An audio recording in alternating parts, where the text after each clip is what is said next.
শুভকর্ম তদ্রূপ আত্মার বন্ধনেরই কারণ হয়। আমাদের তিনটি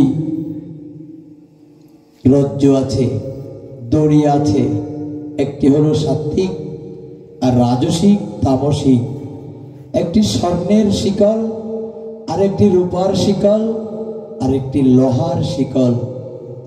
তিনটি শিকলই তিনটি দিয়ে বাঁধা যায়, বন্ধন দশাগ্রস্ত হতে হয়। কিন্তু আমরা লোহার শিকলের বন্ধনকে বন্ধন মনে করি, রূপার শিকল, স্বর্ণের শিকল দেখতে শোভমান সুন্দর, তাই ওগুলির প্রতি আকৃষ্ট হই। এটি মায়া। রজতম গুণ শুধু বন্ধন করে না, সত্যগুণ বন্ধন করে। সত্যগুণীরা শুভকর্ম করেন, সেই শুভকর্মের ফলও কিন্তু বন্ধন। কেন? শুভকর্ম আমাদের স্বর্গে নিয়ে যায়, স্বর্গের অতীত, স্বর্গের ঊর্ধ্বে আর কোনো জায়গায় নিয়ে যেতে পারে না। যেমন কেউ পুকুর খনন করে দিয়েছেন জনগণের কল্যাণের জন্য, পশু পাখিদের কল্যাণের জন্য, সেই কর্ম তাকে বৈকুণ্ঠে গোলকে গমন করাবে না, স্বর্গ পর্যন্ত যেতে পারবে। কেউ নলকূপ স্থাপন করেছেন, পুণ্যকর্ম করেছেন, তিনি স্বর্গ পর্যন্ত যেতে পারবেন সেই পুণ্যের বলে। কিন্তু কি নে পুণ্যে মর্ত্যলোকং বিশন্তি, শ্রীমদ্ ভগবদ্ গীতার ঘোষণা। যখন পুণ্য শেষ হয়ে যাবে তখন আবার মর্ত্যলোকং বিশন্তি, মর্ত্যলোকেই প্রবেশ করতে হবে। তাই অশুভ কর্ম যেমন বন্ধনের কারণ, শুভকর্ম বন্ধনের কারণ। স্বর্গসুখ স্থায়ী নয়, তাই ওটি সুখের মধ্যে গণ্য নয়। এমন সুখ প্রয়োজন যে সুখ কখনো শেষ হবে না, অনন্ত, অনাদি, অব্যয়। এই সুখেরই আমাদের প্রয়োজন। এই জাগতিক সুখ স্বর্গীয় সুখ, প্রকৃত সুখ নয়। রাধা গোবিন্দের রাতুল চরণের প্রাপ্তিতে যে সুখ, সে সুখই প্রকৃত সুখ। এই যে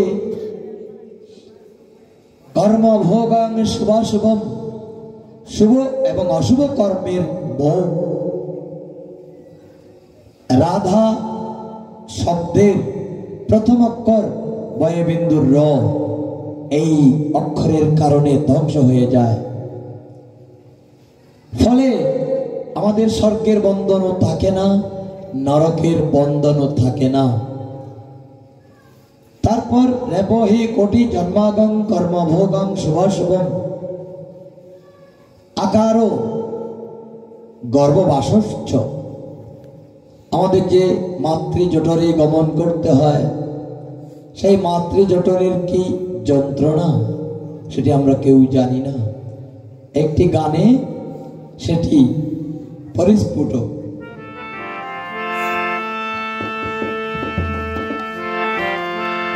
সে দেশের কথা তুমি ভুলে গিয়েছ, সে দেশের কথা তুমি ভুলে গিয়েছ। এত মুন্ডে ঊর্ধ্ব পদে, এত মুন্ডে ঊর্ধ্ব পদে যে দেশে বাস করেছ, সে দেশের কথা তুমি ভুলে গিয়েছ।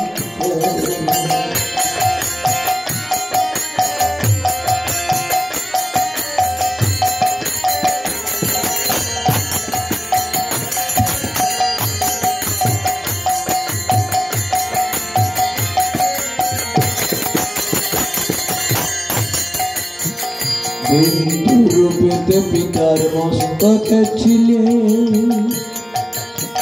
কামরূপেতে মাতৃভাণ্ডে প্রবেশ করলে। বিন্দু রূপেতে পিতার মস্তকে ছিলে, কামরূপেতে মাতৃভাণ্ডে প্রবেশ করলে। শুক্র আর শনিতে মিশি, শুক্র আর শনিতে মিশে পুতুল রূপ ধারণ করেছ, দেশের কথা তুমি ভুলে গিয়েছ, দেশের কথা তুমি ভুলে গিয়েছ।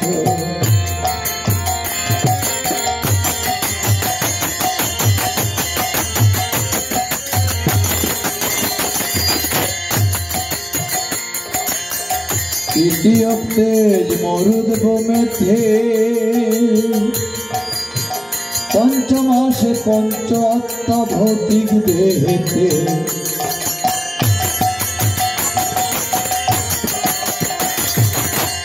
ইতিহাস তেজ মরুদ বোমেতে,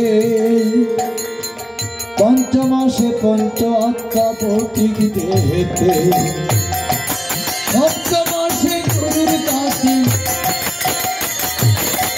সপ্তমাসে গুরুর কাছে মহামন্ত্র লাভ করেছ, দেশের কথা তুমি ভুলে গিয়েছ, দেশের কথা তুমি ভুলে গিয়েছ।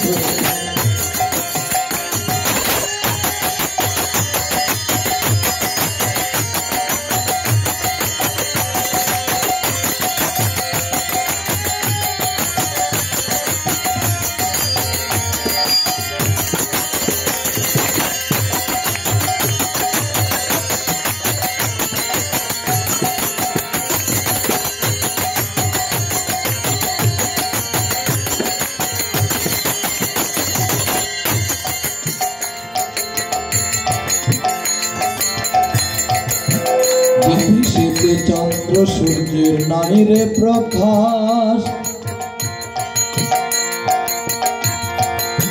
হেটুন্ডে ঊর্ধ্ব পদে ছিলে 10 মাস,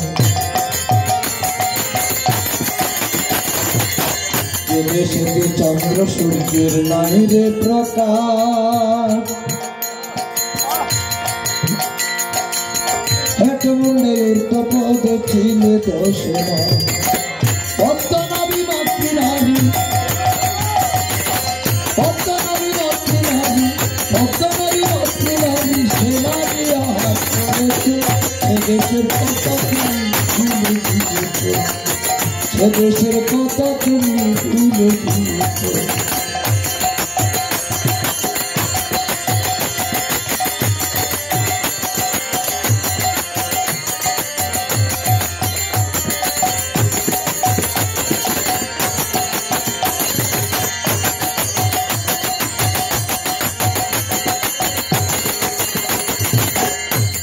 রূপেতে পিতার মস্তকে ছিলি,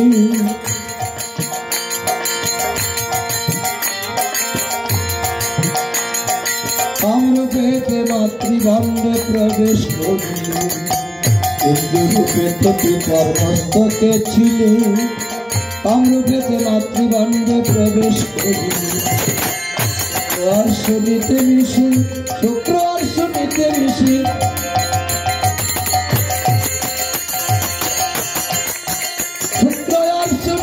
মিশে পুতুল রূপ ধারণ করেছে, সে দেশের কথা তুমি ভুলে গিয়েছ, সে দেশের কথা তুমি ভুলে গিয়েছ। উত্তপনে হেটমুন্ডে, উত্তপনে হেটমুন্ডে যে দেশে বাস করেছ, সে দেশের কথা তুমি ভুলে গিয়েছ, সে দেশের কথা তুমি ভুলে গিয়েছ, দেশের কথা তুমি ভুলে গিয়েছ। আমরা মাতৃভাণ্ডের কথা ভুলে গেছি, ওখানে যে কত যন্ত্রণা এই গানে ব্যক্ত হয়েছে। ঊর্ধ্বপদে থাকতে হয়েছে, আমরা বেশিক্ষণ মাথাটি নিচু করে থাকতে পারি না, কিন্তু 10 মাস মাতৃভাণ্ডে থাকতে হয়েছে। পাগুলো ছিল উপরের দিকে আর মাথাটি ছিল নিচের দিকে, ঊর্ধ্বপদে হেটমুন্ডে।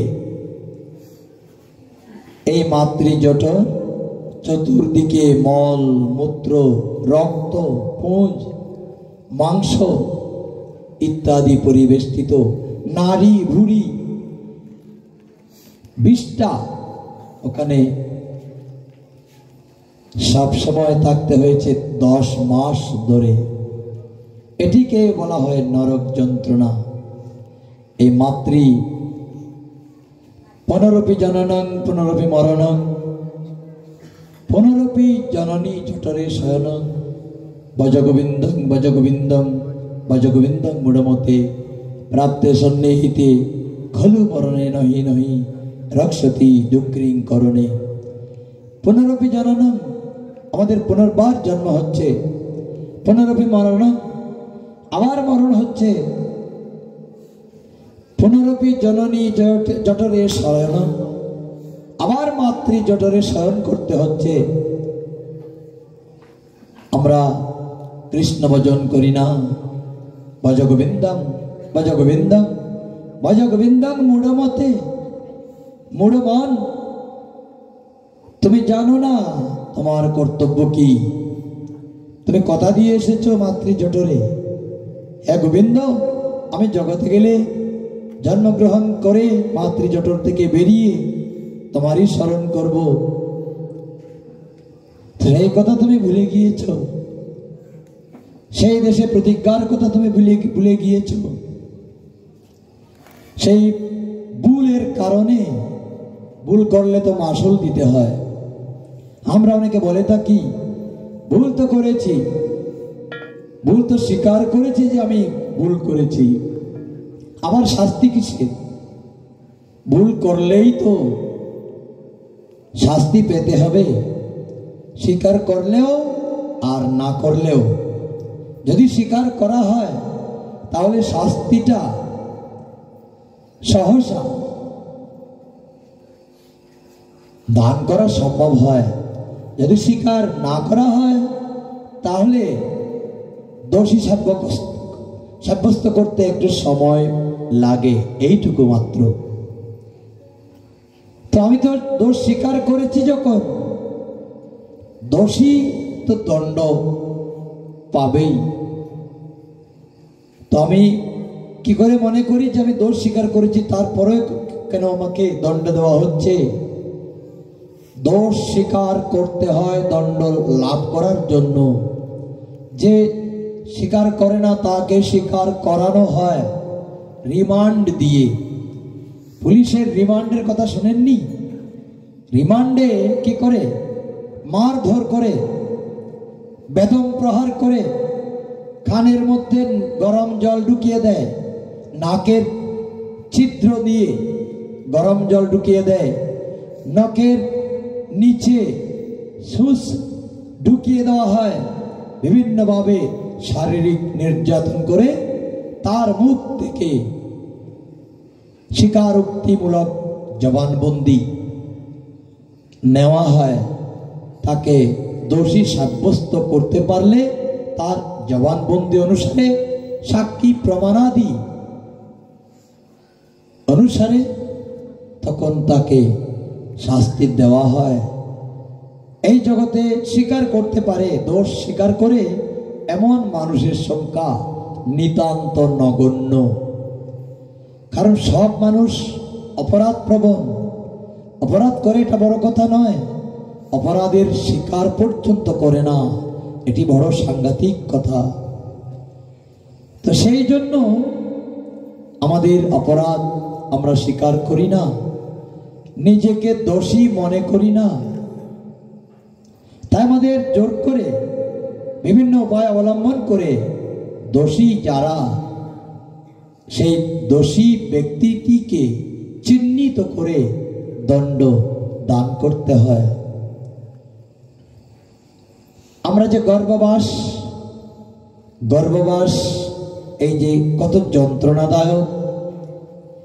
পদ্মনাভে মাতৃনারী আহার করেই জীবন ধারণ করেছিলাম।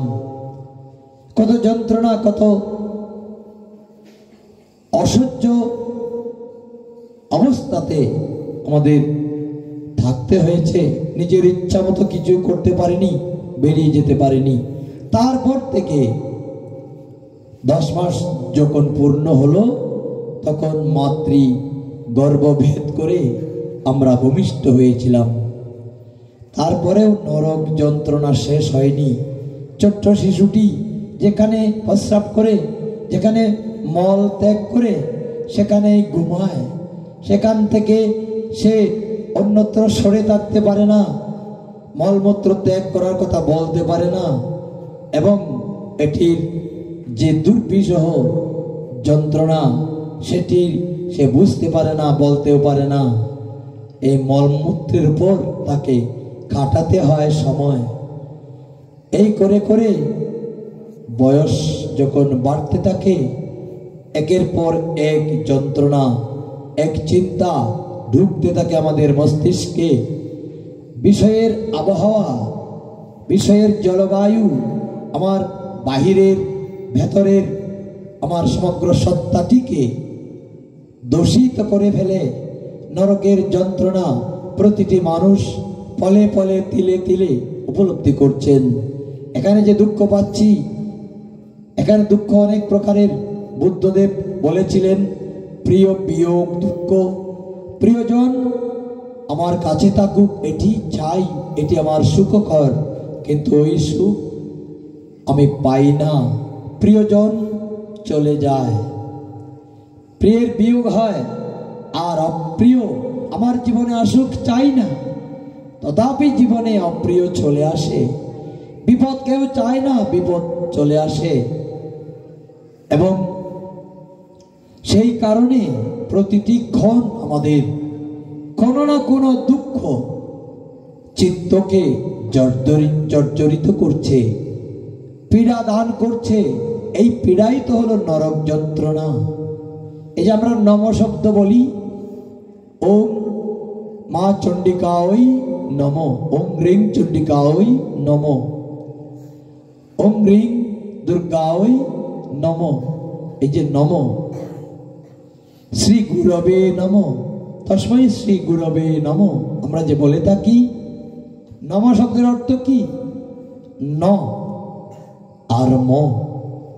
ন অর্থাৎ নরক বা দুঃখ, দুঃখের অপর নাম নরক, অথবা নরকের অপর নাম দুঃখ।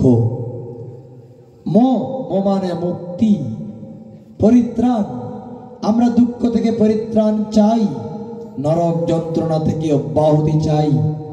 এই জন্য যে কোনো দেব দেবতার পূজাতে আমরা নম শব্দটি ব্যবহার করি। আমাদের প্রতিটি অঞ্জলিতে, তুলসী পত্রে, বিল্লপত্রে, পুষ্পে, চন্দনে সব কিছুতেই নম শব্দটি উচ্চারণের মাধ্যমে, হে প্রভু আমি আপনাকে এইটুকু দিয়ে আপনার দৃষ্টি আকর্ষণ করছি, আমার প্রতি প্রসন্ন হন, আমার নরক যন্ত্রণা, আমার দুঃখ লাঘব করে দিন, গুছিয়ে দিন। এই কারণে সমস্ত দেবতার পূজায় নম শব্দটি উচ্চারিত হয়, এবং এই শব্দটি বলেই অর্ঘ্যাদি নিবেদন করতে হয়। এই হলো নম শব্দের অর্থ। এই মাতৃজঠর চরমতম যন্ত্রণাদায়ক একটি নরক। এই জন্য আকারও গর্ভবাসঞ্চ, রাধা শব্দের আকার, রায়ের পাশে যে আকার আছে, ওই আকার উচ্চারিত হওয়ার কারণে গর্ভবাসশ্চ মৃত্যুশ্চ, মৃত্যু যন্ত্রণা পর্যন্ত, গর্ভবাসের যন্ত্রণা এবং রোগমোৎসিজেত, রোগ আমাদের দেহ থেকে চলে যায়, রোগ মুক্ত হওয়া যায়। কিভাবে? রোগ থাকলেও সেই রোগ দেহীকে প্রভাবিত করতে পারে না, দেহকে প্রভাবিত করে, এটি তো স্বাভাবিক। রোগের যন্ত্রণা যখন আমাদের মনে জায়গা করে, মনকে ভাবায়, চিন্তা করায়, তাহলেই বিপদ। রোগ তো দেহে থাকবেই, এটি ভৌতিক দেহ। যে কোনো কিছুর একটি ক্রিয়া আছে, গুণ আছে, দোষ আছে। দেহের যেমন গুণ আছে, সেই প্রকার দোষও তো থাকতেই হবে, থাকবেই। তাহলে দোষটুকু আমরা নেব না, গুণটুকু নেব। এইরকম সুবিধাজনক অবস্থানে যারা থাকতে চায় এবং যারা সব কিছুতেই লাভ খোঁজে, সব কিছুতে লাভ চায়, লোকসান তারে গিলে খায়। সুতরাং এই দেহের মধ্যে রোগ থাকবে, কিন্তু রোগের যন্ত্রণা আমার মনকে স্পর্শ করতে পারবে না, মনে প্রবেশ করতে পারবে না। ঠাকুর রামকৃষ্ণ পরমহংসদেব বলেছিলেন, যখন নটি বিনোদিনী বলেছিলেন, হে ঠাকুর, যে কণ্ঠে আপনি দিবানিশি সমগ্র জীবনব্যাপী মায়ের নাম করেছেন, সেই কণ্ঠে এই ক্যান্সার কেন, এই দাগ কেন?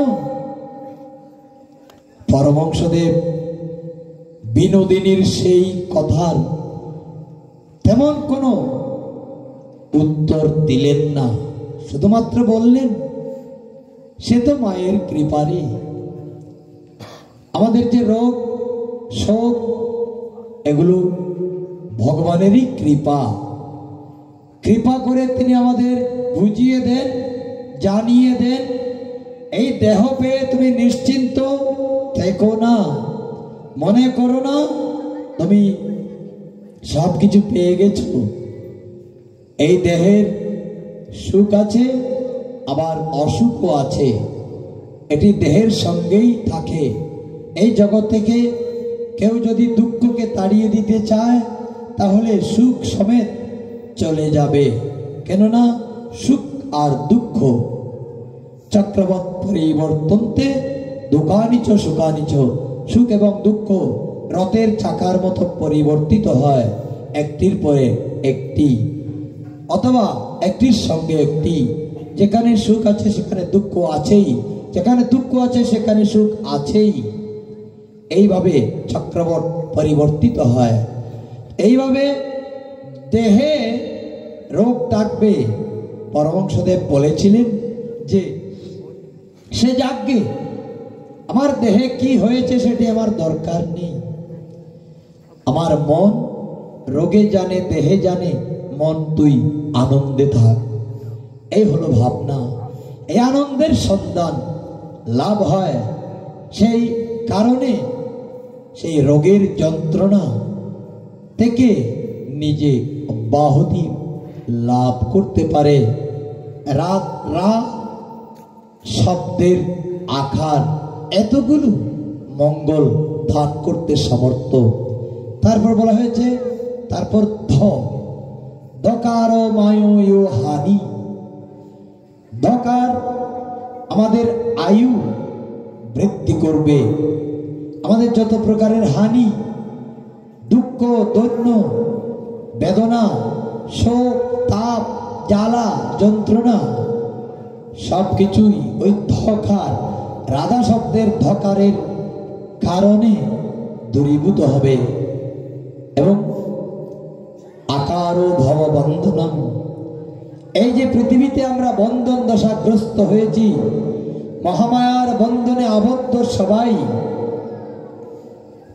মায়েরা পুত্রের আকর্ষণে, কন্যার আকর্ষণে, স্বামীর আকর্ষণে, স্বামী স্ত্রী পুত্র কন্যার আকর্ষণে, পিতামাতা পুত্র কন্যার আকর্ষণে, পুত্র কন্যা পিতামাতার আকর্ষণে, ভাই ভাইয়ের আকর্ষণে, ভাই বোন ভাই বোনের পরস্পরের প্রতি আকর্ষণে, মানুষ মানুষের প্রতি আকর্ষণবশত আমরা ভববন্ধনগ্রস্ত।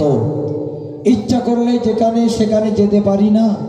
কোনো ভালো কাজ হলেও, ঈশ্বরের কথা হলেও, কৃষ্ণ কথা, কৃষ্ণ নাম, কৃষ্ণ প্রসঙ্গ উচ্চারিত হলেও সেখানে আমরা যেতে পারি না। কারণ কি? আমরা বন্ধনে আছি, কারো না কারো বন্ধনে আমরা আছি। কেউ চাকরি করি, যারা আমাদের প্রভু মুনিব, তাদের কথা মতো চলতে হয়, না হয় চাকরি টিকবে না। মায়েরা স্বামীর ঘরে জীবনযাপন করেন, স্বামীর মনের মতো হতে হয়, স্বামীর কথা মতো উঠতে হয়, বসতে হয়।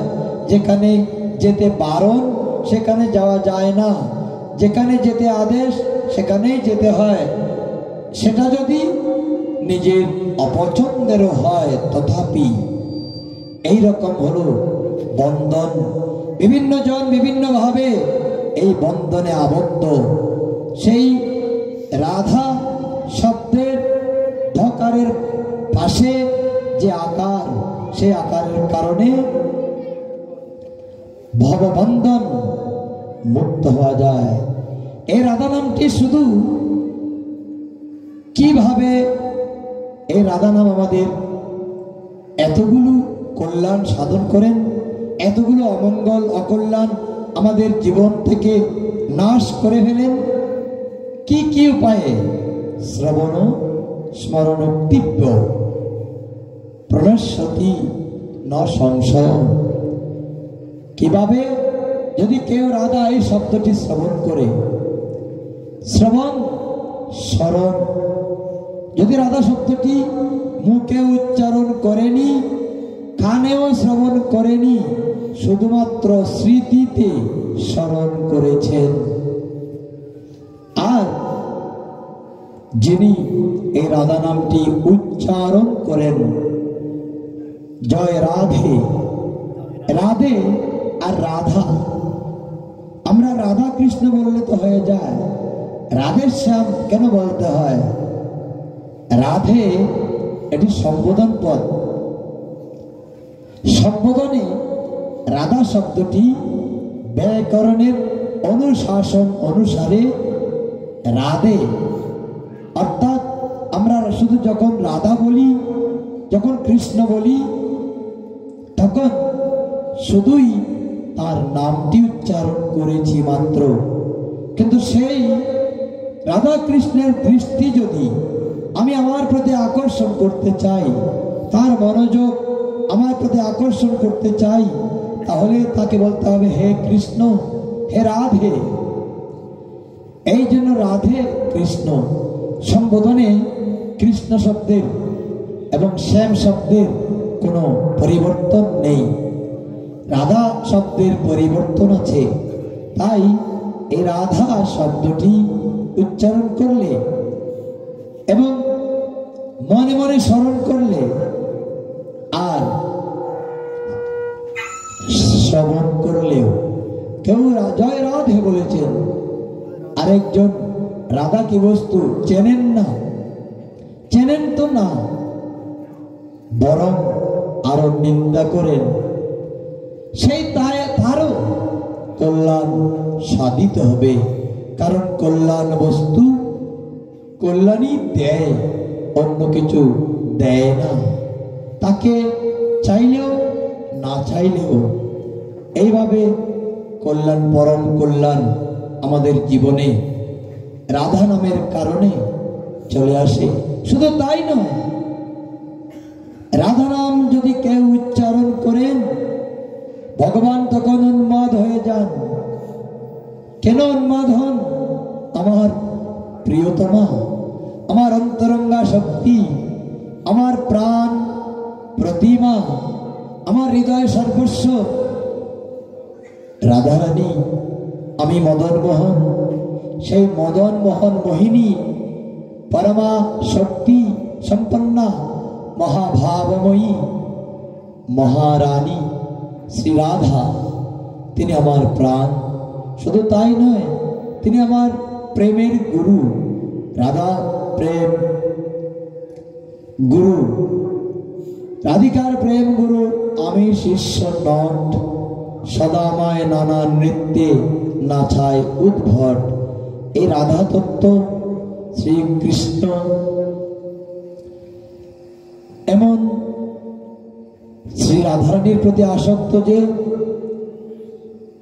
রাধা নাম উচ্চারণ করলে শ্রীকৃষ্ণ অমনি কে এই নাম উচ্চারণ করলো তার প্রতি দৃষ্টি নিবদ্ধ করেন, তার সমস্ত প্রকারের কল্যাণ মঙ্গল দান করেন।